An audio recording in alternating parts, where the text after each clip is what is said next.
C'est une défense très risquée. Quand vous jouez cette défense, c'est comme si vous disiez à votre adversaire « Nous ne ferons pas nul, ce sera un combat à mort ». Il a joué son cavalier sur le bord de l'échiquier. Et aux échecs, il y a un proverbe qui dit « Ein Springer am Rand bringt Kummer und Schand ». Cavalier au bord, cavalier mort. C'est contraire à l'esprit du jeu. Ce n'est pas considéré comme un bon coup. En principe, le champ de bataille, c'est le centre de l'échiquier. C'est au centre qu'on installe ces pièces. Ou du moins, on s'arrange pour qu'elles contrôlent le centre. En installant son cavalier sur le bord, Fischer a pris le risque de le voir échanger contre un fou. C'est ce qui s'est passé, et ça lui a fait 2 pions doublés très laids sur ce côté de l'échiquier. C'est très inesthétique. Spassky is literally sitting on the edge of his chair. Fischer seems a little more relaxed than Spassky, but Spassky is very tense. More tense than you've seen him? Yes. I think he feels that he may... He may be what? Maybe losing the game. I see. Apparemment, Spassky n'avait pas beaucoup étudié ce genre de position, car c'est un coup qui est très peu joué. Et cela a mis Spassky dans une situation psychologique assez difficile. Spassky n'a pas trouvé la bonne suite de coups. Il a subi le jeu. Fischer a remporté sa première partie contre Spassky et marqué son premier point au tableau d'affichage.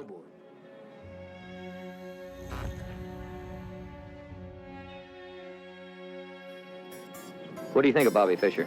I like him. I like his style. Are you following the games? Yes, I am. American chess players are behind Bobby 100%, and they're all anxious to see him get in there and win the championship.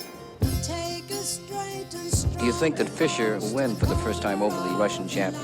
I think Fischer will win because he's playing for $200,000. But if Spassky wins, most of the money will go to the Russian government. Dans les bars, les gens faisaient des paris sur le prochain coup, tout comme ils parient sur le prochain point au baseball. Le jeu d'échecs a littéralement explosé.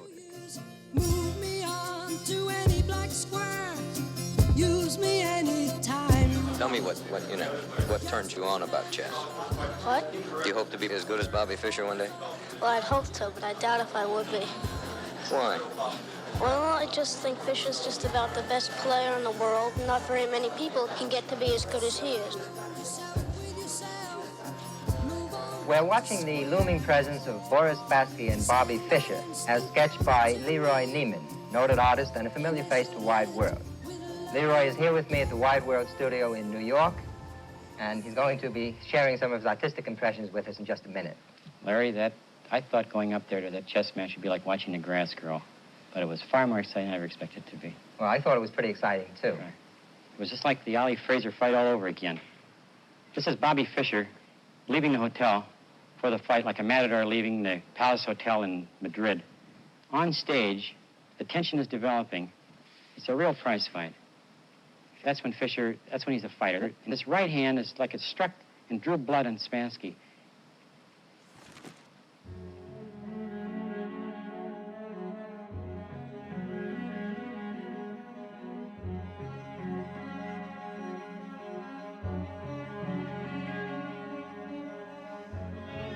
Les deux joueurs étaient à égalité, 2,5 partout. Spassky n'était pas lui-même. Il a beaucoup souffert de tous ces esclandres. Il n'a pas joué à son vrai niveau.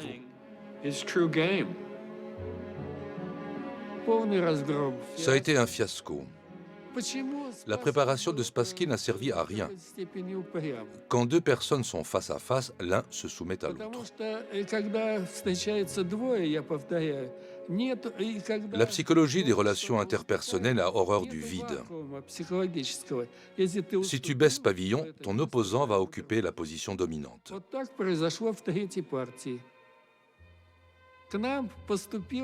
Nous avions reçu plusieurs lettres de mise en garde. Elles nous disaient de faire attention car Fischer était capable de tout. Les Soviétiques pensaient qu'il y avait des câbles dans les chaises et que l'éclairage avait été trafiqué pour déstabiliser Boris dans sa concentration. Et Boris a fini par craquer. Spassky s'est plaint de radiation qu'il aurait ressentie durant la rencontre. which was affecting him. During the match, I felt myself quite unusually, like before. So that was a reason to be for myself. I'm not suspicious man, to become suspicious. Selon lui, il y avait peut-être quelque chose dans la chaise, ou dans le coussin de la chaise. Et il y avait peut-être quelque chose dans l'éclairage.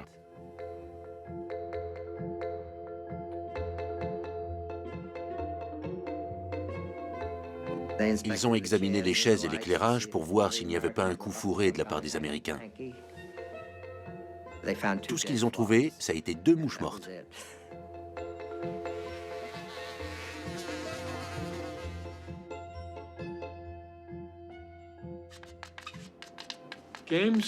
La partie numéro 6 est la plus connue. C'est sans doute la partie la plus reproduite de tout le match. C'est une symphonie de beauté paisible.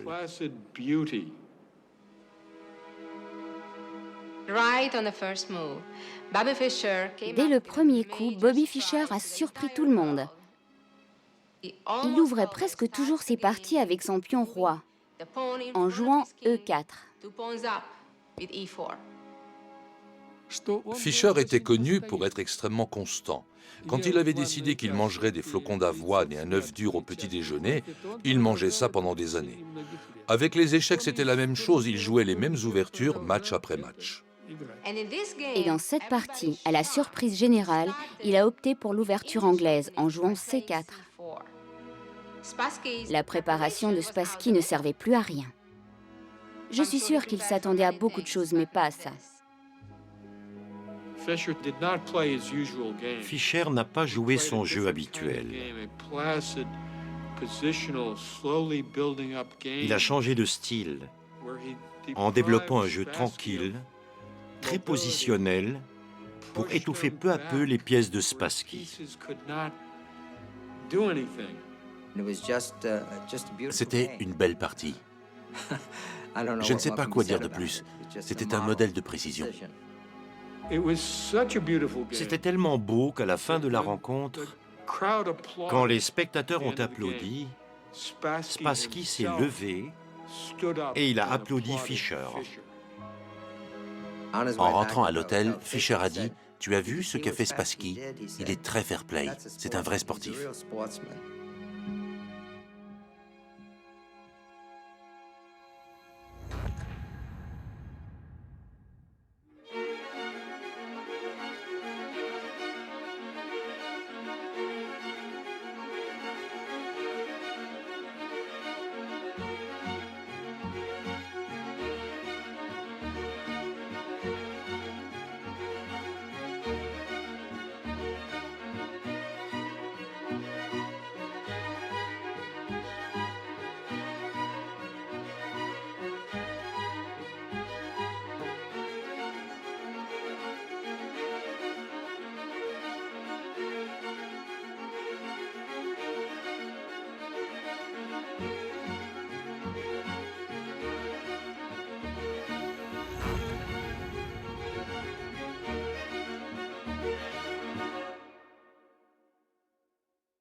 La 21e partie a été ajournée au 40e coup pour permettre aux 2 joueurs d'analyser la position.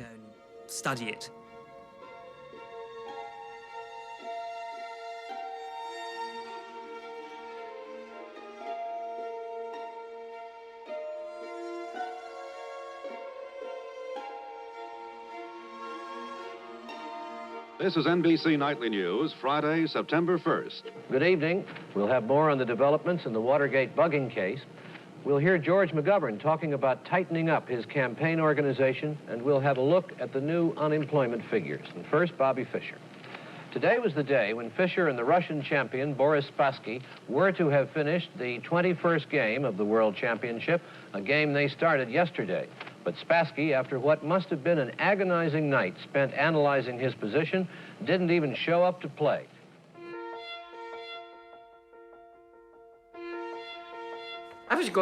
J'avais rendez-vous dans la matinée avec Spassky pour une série de photos. Il est arrivé droit sur moi et il m'a dit « Il y a un nouveau champion du monde, il s'appelle Robert James Fischer. » Je suis allé voir Bobby dans sa chambre d'hôtel et je lui ai dit « Spassky vient d'abandonner et je voulais être le premier à te féliciter. »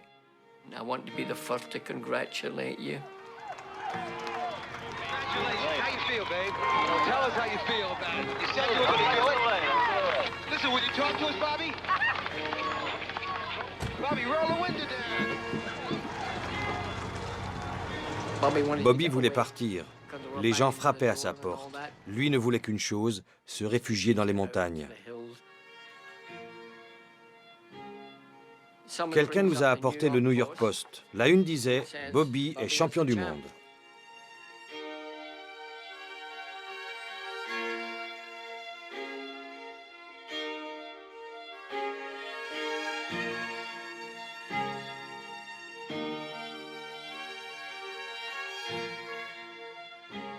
Le jour où sa mère s'était rendue compte qu'elle ne pourrait pas l'empêcher de jouer aux échecs, elle lui avait dit « Très bien, joue aux échecs.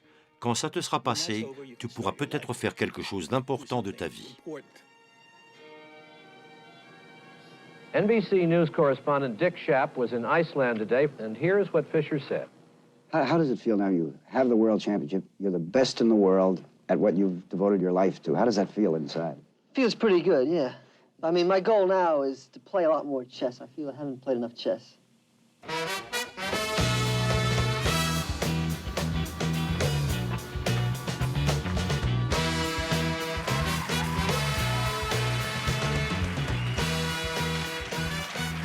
How did it feel inside? All this attend the mayor, or did you ever thought of anything like that? No, I never, thought this was going to happen with chess. I just hope this keeps on. J'avais le pressentiment qu'il allait lui arriver quelque chose de terrible. Je ne savais pas ce que c'était, mais ça me faisait très peur. Après le match, Fischer était probablement l'homme le plus célèbre du monde, à l'exception de Jésus-Christ. Or, il tenait énormément à sa vie privée. Ça lui a posé un gros problème.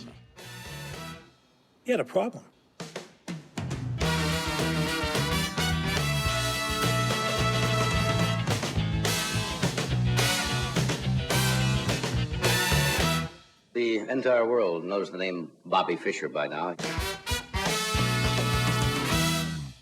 Was it a letdown after it was all over, Bobby? I mean, it was, well, there must have been a tremendous... It was. I woke up the day after the thing was over, and I just felt different, like something had been taken out of me.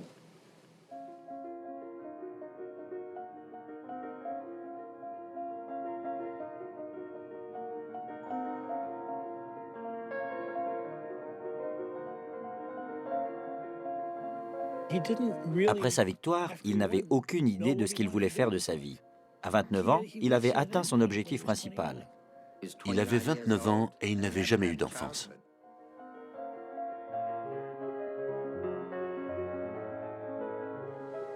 But is it not true that the chess masters are always young men, and that they don't last?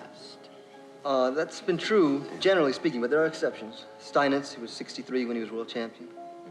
But you're in a fortunate position, because most of us in life, no matter how successful we think we are, we still have to do what other people want us to do, just to hold jobs.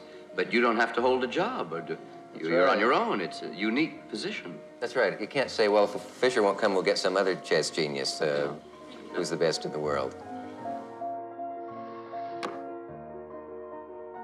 Bobby Fischer, the world champion chess player, has until midnight tonight to decide whether to abide by the international rules of chess or give up his title.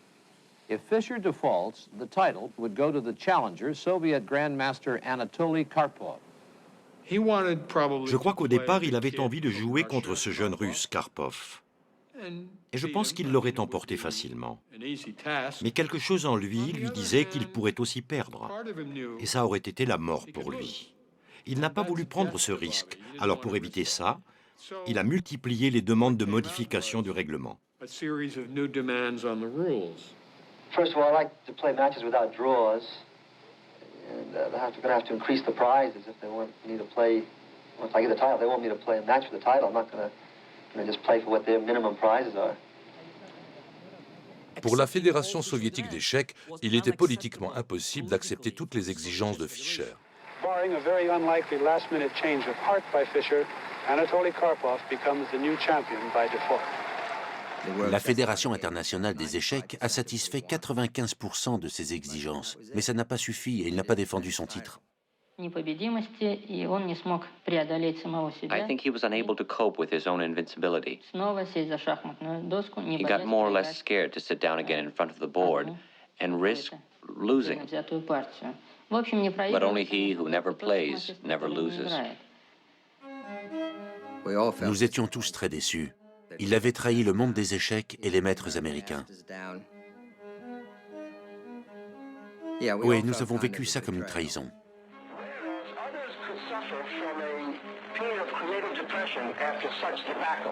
Je suis allé en Californie pour des photos. En cours de route, je suis allé chercher Bobby à Pasadena. Il passait son temps dans une sorte de lieu de culte.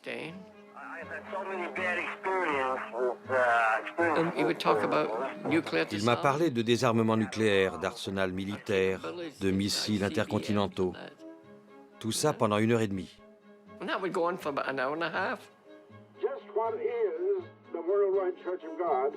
Il était membre de l'Église universelle de Dieu depuis 1962. Après son titre de champion du monde, cette église lui a offert un lieu de résidence. Les membres de l'Église universelle de Dieu croyaient dans les principes fondamentaux de la Bible. Certaines personnes nous ont comparés à des intégristes.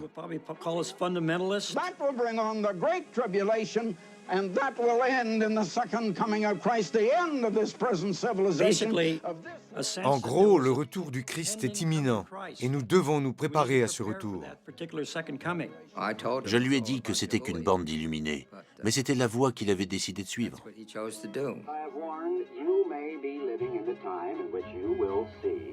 Je suis allé le voir dans son appartement à Pasadena, mais c'était sans espoir. Il était très déprimé. Nous avions de longues discussions sur la Bible, du genre « Pourquoi sommes-nous ici? Que faisons-nous ici? Qu'est-ce que la vie ?» C'est là qu'il a commencé à perdre la tête. Il avait l'impression d'être manipulé par les Russes. Il avait aussi très peur du Mossad, les services secrets israéliens.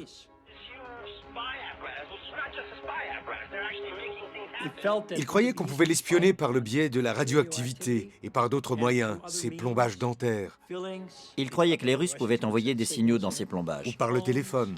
Via le papier aluminium par les fenêtres.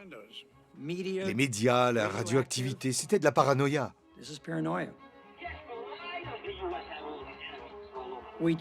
Avec les membres de l'Église, nous avons essayé de le ramener vers une vie normale.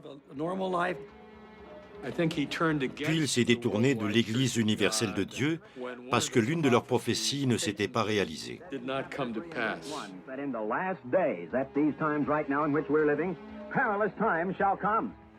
Fischer s'était senti trahi. Il a écrit un pamphlet contre l'Église et son fondateur Armstrong en disant que personne n'avait le droit de contrôler l'esprit d'autrui.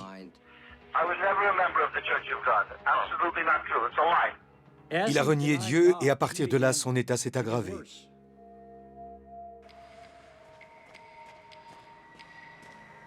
Il s'est mis à délirer complètement. Il lisait les protocoles des sages de Sion. Quand il m'en a parlé, je l'ai mis en garde. Je lui ai dit, ce livre est une mystification, c'est de la propagande antisémite qui a notamment été utilisée par Hitler.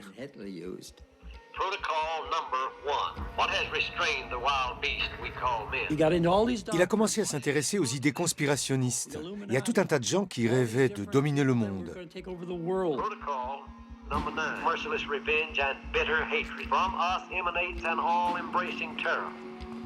À partir de là, nous avons beaucoup moins fréquenté Bobby. Nous ne voulions pas que nos enfants aient contact avec cet oncle, certes très célèbre, mais qui était devenu un antisémite virulent.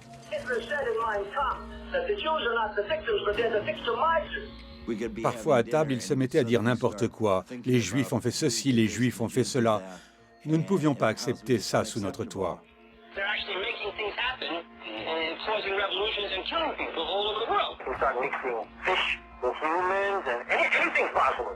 Sa mère était juive, son vrai père était juif. C'était de la folie furieuse. Comment un jeune homme juif pouvait-il devenir antisémite? C'est de la paranoïa. Il croyait en l'existence d'une conspiration contre lui. C'était comme s'il était en guerre contre lui-même. Il s'est renfermé sur lui-même. Ses proches ont appelé ça ses années sauvages.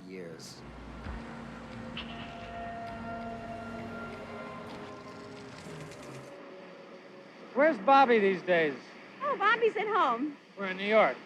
Well, I don't think that I want to get onto the subject of Bobby. You know how Bobby feels about it. Notre dernière conversation l'a mis hors de lui. Je lui ai dit, si tu ne joues plus aux échecs, bientôt plus personne ne te demandera de jouer. Il a trouvé ça inacceptable de ma part. Et ça a été la fin de notre amitié.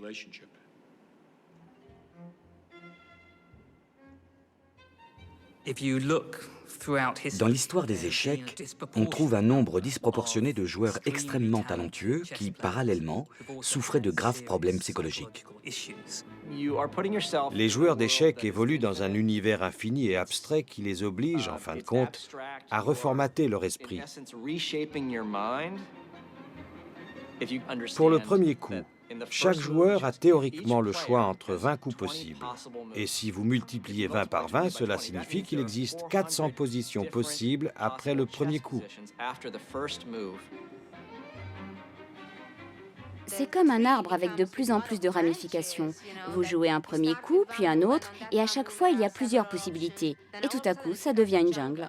Le nombre de positions théoriquement possibles lors d'une partie d'échecs est quelque chose comme 10 suivi de 45 zéros. C'est comme le nombre d'atomes dans le système solaire. Il faut anticiper les coups de l'adversaire. Et comme on ne sait pas ce qu'il va jouer, on étudie chacune de ses possibilités. Un bon joueur d'échecs doit être paranoïaque sur l'échiquier. Mais si vous transposez cette paranoïa dans votre vie quotidienne, vous allez au-devant de gros ennuis. Vous finirez par considérer le monde réel à travers le prisme du jeu d'échecs. Certains joueurs ont très mal fini. Alors on a tous envie de croire que les échecs n'y étaient pour rien. Mais malgré tout, c'est peut-être le cas. Un être instable, qui deviendrait un monomaniaque du jeu d'échecs, court de grands risques de basculer dans un abîme. Il y a plusieurs exemples de joueurs dotés de facultés exceptionnelles qui ont développé ce genre de maladie mentale. Viktor Korchnoi a affirmé avoir joué une partie avec un mort. Il a même indiqué les coups qui avaient été joués. Rubinstein a sauté par une fenêtre parce qu'une mouche le pourchassait. Wilhelm Steinitz a séjourné en asile psychiatrique. Steinitz, à la fin de sa vie, s'imaginait qu'il jouait aux échecs avec Dieu, par onde interposée, et il battait Dieu. Carlos Torres s'est entièrement déshabillé dans un bus. Le joueur qui a le plus influencé l'évolution du jeu d'échecs au XIXe siècle est un Américain du nom de Paul Morphy. Malheureusement, il présente des traits communs avec Fischer. Paul Morphy était un joueur américain qui a épaté le monde entier avec sa façon de jouer. Mais dès l'âge de 26 ans, il arrivait qu'on le retrouve errant dans les rues, l'air hagard, en train de se parler à lui-même. Il souffrait de schizophrénie paranoïde. Sa tournée en Europe en 1858 et 1859 a été un grand moment de l'histoire des échecs. Mais à la suite de cette tournée, il a arrêté de jouer. Il y a de nombreuses similitudes entre Morphy et Fischer. Les gens les comparent souvent l'un à l'autre. Ils ont tous les deux arrêté de jouer au summum de leur domination. Ils ont basculé tous deux dans la névrose et la psychose.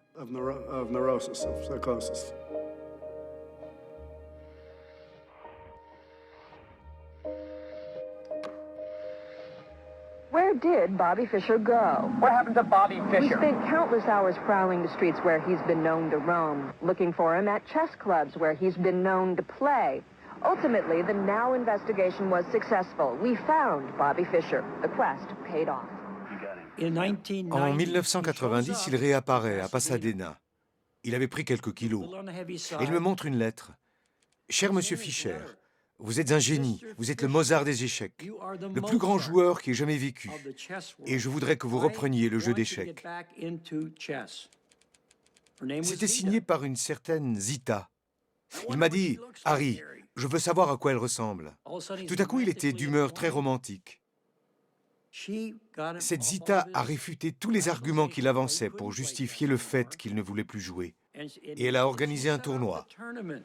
After many false alarms, it was a 19-year-old Hungarian chess player, Zita Reiksani, who brought Fischer back to chess. Do you think he's still as handsome now? What do you think? As a result of their meeting, Zita rushed off to arrange Bobby's comeback. The chess world was shaken today with news that an old legend lives, apparently ready to risk himself in public again. Headlines around the world announced he'd signed a contract to play a rematch with his old Russian rival from Iceland, Boris Spassky. Le monde des échecs attendait son retour depuis 20 ans. Chaque année, il y avait eu des rumeurs. Il est en train de négocier, on essaye de le convaincre. Mais il ne jouait jamais. Et voilà qu'il s'apprête à rejouer. Il devait affronter Spassky en Yougoslavie. Le match était annoncé avec grand fracas comme la revanche du match pour le championnat du monde. This is a typical question from Mr. Roger Cohen of the New York Times. If you beat Spassky, will you go on to challenge Kasparov for the World Championship? Can he read what it says behind here?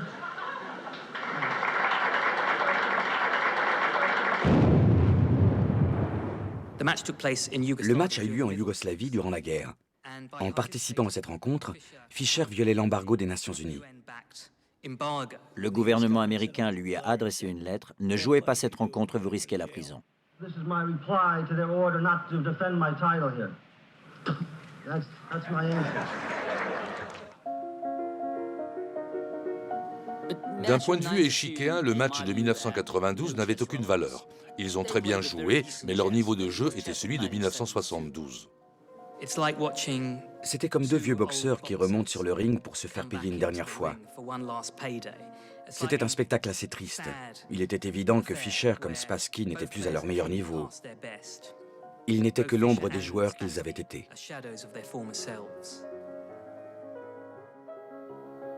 Fischer a remporté le match et il a ramassé quelques millions de dollars. Mais des poursuites ont été engagées contre lui. Today, a federal grand jury here in Washington charged Robert James Bobby Fischer with a criminal violation of the United States imposed sanctions on the Federal Republic of Yugoslavia. Fischer faces up to 10 years in prison, and the millions of dollars of proceeds of the chess match are forfeitable to the United States. Bobby Fischer, like anyone else, should be held accountable for his actions. Il a payé un prix très élevé, il a perdu son pays, ne pouvait plus rentrer aux États-Unis, s'est retrouvé inculpé. On s'est interrogé sur le bien fondé de cette inculpation, mais Fischer avait enfreint la loi. Il ne pouvait pas revenir aux États-Unis. Il aurait été arrêté. Et il se retrouvait expatrié.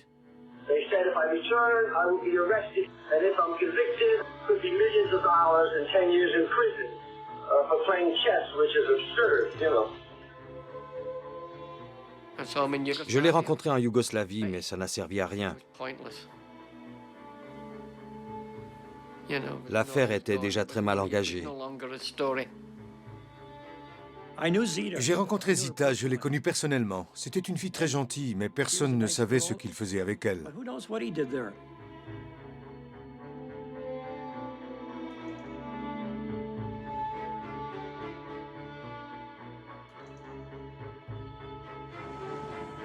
Joan est allée en Hongrie en 1995 pour lui rendre visite à Budapest. Elle a été la dernière de notre famille à l'avoir vue. Regina est décédée en 1996. Et Joan, ma femme, est morte en 1998 d'une hémorragie cérébrale. sans le moindre signe avant-coureur. Elle est morte en une demi-journée. C'était une tragédie. Sa mère meurt, sa sœur meurt. Bobby ne pouvait plus espérer le moindre soutien familial. De plus, il était toujours expatrié. Son état ne cessait d'empirer.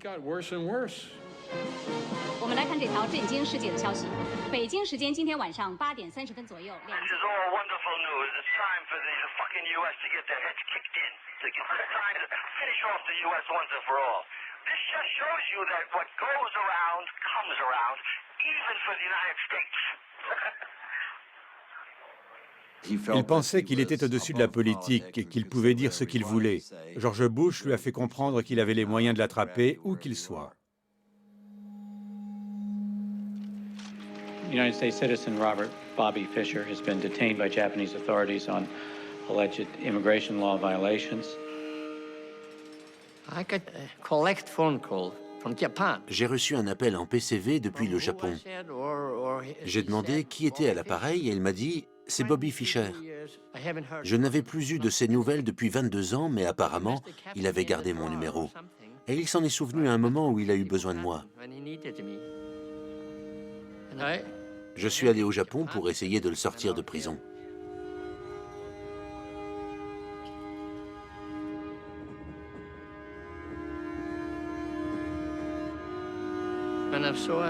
Je l'ai revu le jour de son anniversaire et il m'a demandé si je pouvais le sortir de là.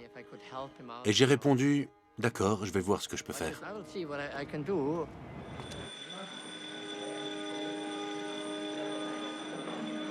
Yfirmaðurinn hann segir það að Bobby Fischer hann yrði leystur úr haldi til land sem reiðubúið til að veita honum ríkisfang. Iceland has stood up and offered him residency. Iceland has stood up and given him passport. At the end, this small nation. Notre petite nation de 300 000 habitants a tenu tête aux États-Unis et au Japon, les deux plus grandes puissances économiques au monde, et a rapatrié Fischer sur son territoire. And got him to Iceland.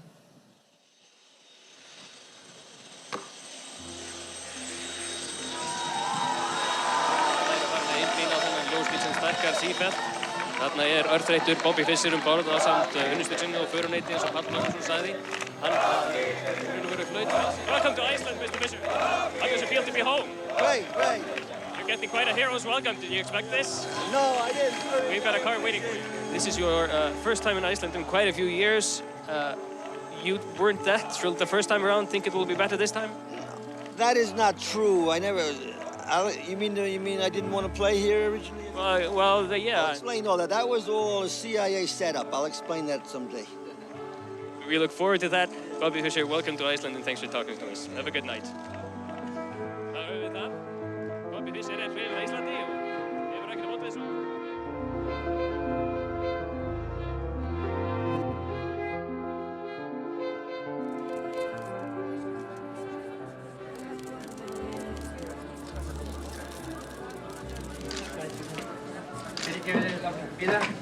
Sorry for keeping you waiting. How does it feel to be a free person? Oh, it feels great. You got a wonderful country, wonderful fresh air, very fine people, excellent food, plenty of room. What's next, Bobby? I still want to do a book showing how the 1984-85 Karpov-Kasparov match was prearranged, move by move. They're all saying, oh, Fischer didn't write the book he said he was going to write. Yeah, but they don't say that they stole all my file on it. They don't say they stole several big moving boxes full of books that took me years to accumulate. What is your name? Jeremy. Jeremy what? Schaap.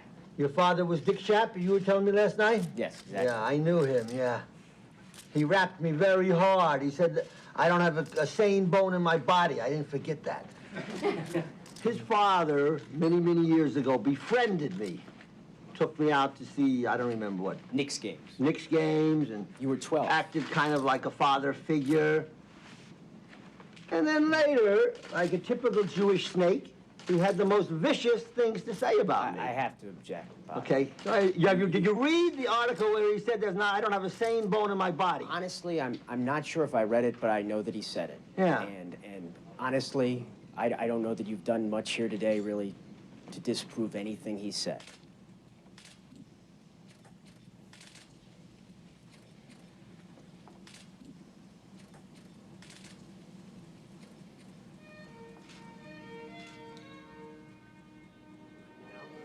J'ai rencontré Bobby après son arrivée en Islande.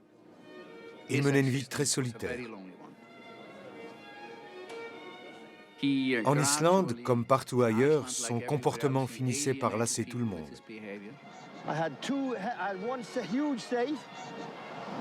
Nous allions nous promener près du lac, au centre de Reykjavik. Nous bavardions, nous allions prendre un café. Il m'arrivait aussi de le croiser dans des restaurants. Their role was over. Now the bomb belonged to the government. You understand? And they were shocked. They didn't believe it. Listen to me. If we are going to have a fucking conversation, polite, then this cannot be a monologue.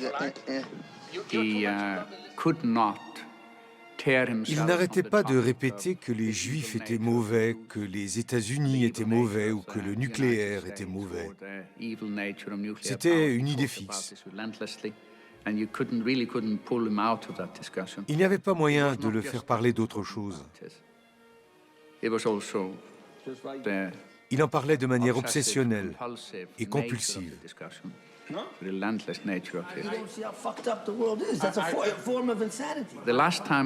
La dernière fois que je l'ai croisé, je lui ai demandé de ne pas s'asseoir à ma table, car j'en avais par-dessus la tête. La pensée de la plupart des gens évolue à l'intérieur de limites très étroites. Certains réussissent à voir au-delà de ces limites. Ce sont les esprits créatifs, ceux qui découvrent quelque chose. Mais parfois, ils ne parviennent pas à revenir à leur réalité.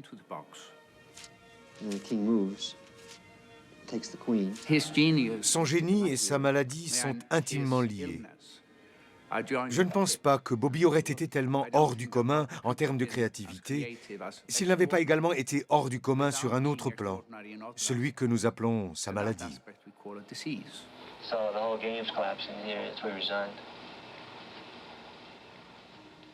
I don't consider myself to be a genius at chess. I consider myself more to be a genius who just happens to play chess. You understand? So I could be doing I could have done and I can do any number of other things, you know? You know, I always wanted to write some songs. I was telling Evans, Larry Evans, this was back in the 60s, I remember. I said, you know, I listened to all these songs, and I wish I could write that, but I try to write something, I try to think of something, and I just, nothing comes out. And he says, yeah, because you haven't lived. He says, and I started thinking about it, he's right. My test library, or my other regular library, all my personal correspondence, all my chess sets, all kind of stuff, everything is stolen, everything, all my chess library. Il est mort à cause de ses troubles psychiatriques. Il souffrait d'une hypertrophie de la prostate et il a refusé de se faire soigner. Il a refusé la dialyse. S'il l'avait accepté, ça aurait pu prolonger sa vie. Je lui avais donné une photo de Regina et de Joan. Il l'avait avec lui à l'hôpital lorsqu'il est mort. Apparemment, les derniers mots de Fisher ont été « Rien ne soigne mieux que le contact humain ».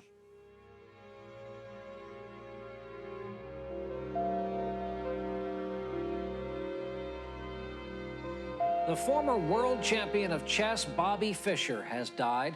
His career reached its height during matches with his nemesis, Boris Spassky, back in 1972. American chess superstar Bobby Fischer has just died. Former world chess champion Bobby Fischer has died. Considered by many as the greatest chess player of all time. Bobby Fischer dead at the age of 64.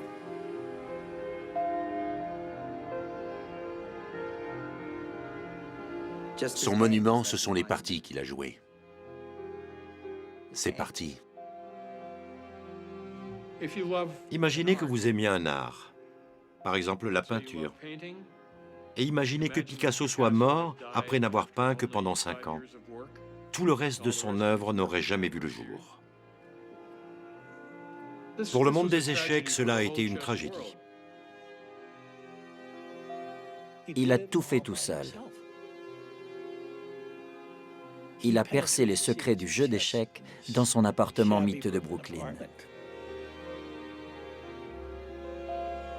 Il a été le meilleur joueur qui n'ait jamais existé. Bobby Fischer, sound roll 3. Right.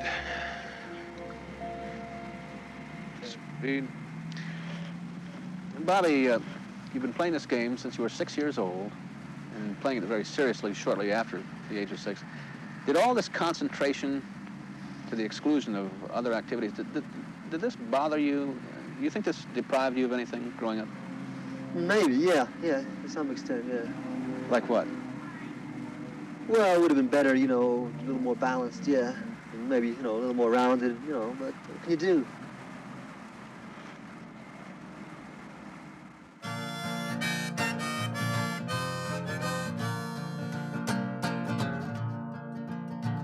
In New York City, summer's sweat, and the boys are rolling their cigarettes. The girls are singing into their phones, but Bobby Fischer is all alone. The parks are buzzing with the birds and the bees. Friends are hugging in 2s and 3s.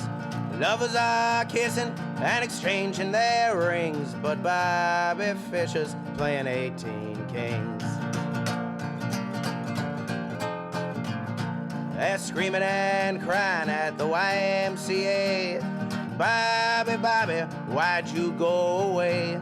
His mother is whispering quiet and low. Bobby, Bobby, where did you go?